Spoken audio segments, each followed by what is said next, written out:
Hello, hello. Good morning, good afternoon, and good night. Coming at you with a video on why your diet is probably not working. Yep. If you feel like you've hit plateaus, I did a video for you on that one, on how to break them. Things you can, some ideas that you can utilize that could help you get past them. But on to the matter at hand. There's a lot of diets out there. And I use that term because that's the term that's often used. You know, ketosis dieting, carb cycling, if it fits your macros, blah, blah, blah. Okay, now let's get to the matter at hand. I'll just do a couple. Ketosis. Some people wonder what that is. It's usually a very low to no carb dieting, not like Atkins. You utilize fats and moderate proteins for fuel. Now, the problem why a good portion of people who mess up on this diet is because of two major factors. Not one, but two. The first one is they don't really grasp what the diet's supposed to do. The diet poses a function as it's not really a long-term type of diet. No, I mean, could it help you jumpstart and change things up? Of course. You know, you're still in a deficit. You know, you're eating less calories. You're just consuming more fats and more protein. And usually what people tend to do with that is they go nuts with the fats. They pick the really bad stuff and be like, well, it's ketosis dieting, keto. That's already a fuck up. Yep. Second is the fact that they overestimate just how much fat they're consuming. The purpose is to train the body to use fat as fuel. Okay? Let's say you have a large amount of fat on you as it is. Now, if you're consuming a lot of fat, I'm gonna keep it simple. I don't do all that mumbo jumbo big word talk because let's be honest, a lot of you guys probably won't Google or read most of it. But if you were to, you're gonna pretty much figure this out. People have a lot of body fat on them. You have to use ketosis dieting, ketones, in process of using that as fuel. However, they consume a large amount of fat. They're probably not tracking it as well as they should. And then they eat the wrong type of fats. Let's keep that in mind. So let's say, for example, you're supposed to be consuming, how can I put it? There's no editing in these videos. Sorry. So let's bring it back. I apologize. You already have a large portion of fat on you. You're consuming you're eating more fat, so that what your bodies tend to do is trying to burn the fat you're consuming, and it's never really getting to the fat that you already have. You see? Now, you're supposed to consume enough fat to where it starts to use it as fuel, it burns through it, and then it starts hitting the fat that's on your body. Okay? That's a good way of putting it. That's what happens. People, however, consume too much fat and they don't get the results they want. Now, you cannot really be on ketosis dieting and try to get big, muscular. You know, that is just not going to work because muscles need carbs, glucose, glycogen, blah, blah, blah. For those of you that have a hard time consuming carbs, ignition. First Form has a good carb, fast absorbing, called Ignition. I'll put a link below. Read it. B vitamins added to it, replenishes glycogen, gets that muscle nice and full, and you feel better. Yes, it's better than a banana and Pop-Tarts. Anyways, back to that diet. Ketosis. Those are the two main things that people do, and that's usually what screws them up. Okay? And then again, you can't get too far. It's not a long-term type of dieting. So if you're doing it for a long period of time and your body just seems to not go nowhere, it's probably time to just convert back. Carb cycling. Carb cycling is a very good method. I like it. Problem is, people tend to eat the wrong type of carbs.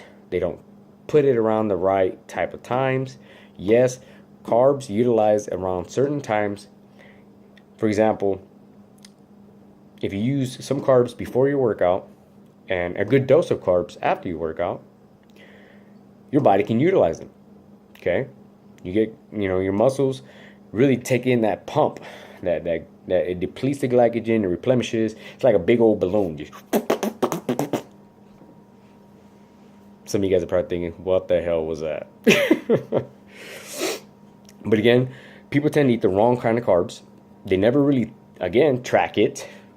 All right, that's important.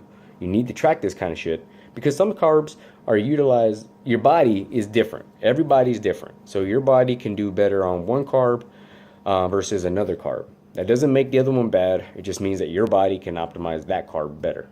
Some people can utilize white rice versus brown rice, sweet potatoes versus oatmeal.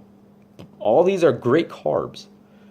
You notice I didn't say sugars and pies and Pop-Tarts and stuff. Well, they're delicious, but those are the wrong kind of carbs. However, there's a way of going about that too. Just some people never really keep track. Carb cycling is that. You know, moderate to low to none to high. You carb cycle. You know. People don't do that right. They usually have a mess up. They go nuts. They have a good day. They don't really track it. They already messed up and didn't track the other day. So it's all about math at the end of the week. Okay. So that's why that diet is probably not working. What's another popular one? If it fits your macros. That kind of goes back into the first two. Macronutrients are very good. Protein, carbs, and fats. Okay. Let's do some quick math. 1 gram of protein equals 4 calories. 1 gram of carb equals 4 calories. 1 gram of fat equals 9 calories. So macronutrients can be converted to calories if you break them down. But to keep it simple and to give your body what it needs a dose of macronutrients in percentages. That's a different video. Let me know if you want to see it. Anyways, so if it fits your macros goes into the concept of no, not all food is created equal. Stop it. Stop it. People who like to push that usually have a different type of metabolism, different type of body. You know, they have a hyperthyroid. Yes, Google it. And so what happens is that they use what they do for them, and they tell you if it fits your macros. Now, sometimes some people can utilize that if you're just trying to be healthy. But let's be honest, we want results. We want to get to a certain goal, and we want to get there at a good time. You know, I don't want to take forever to put on more size and et cetera, et cetera. All right. But if it fits your macros, it doesn't really help a lot of people. Because sometimes, in my opinion, again, my opinion, coming from where I come from, that's an inhibitor. Is that the right word? Enabler. There we go. It allows you to fall off the track a whole lot easier. Some people just can't take the inch. They want to take the whole foot and the leg and the thigh with it and fry it up and add gravy. My point is that that's what makes it difficult. Now, yes, you can track it. That could help. Now, if you're just about flexible eating, cool. You know, that's a neat way to start off. And then you can transition and change things as you go. If it fits your macros, usually tends to fall into both ketosis and carb cycling. Because they all have to be tracked. They all have to be converted into macronutrients. Protein, carbs, and fats. So, if your diet is failing, it's because you're doing these. Okay, so it's time to come back, start tracking, test it. Go 1 week with one carb, change it up the next. If you feel like you get bloated eating English muffins, but you don't when you have a sweet potato, what does that tell you? Listen to your body, okay? Track it, write it down. Take a picture. I don't give no... I bleep myself. It happens. Anyways, if this video helped you, thumbs up, share your thoughts. Let me know what you'd like to see later. Other than that, feel free to share. All right. Catching us tonight. Good night, sweet dreams. If you're catching us in the morning, well, good morning. Let's make today, tomorrow, and every day count. Y'all have a wonderful one. Mwah. Adios.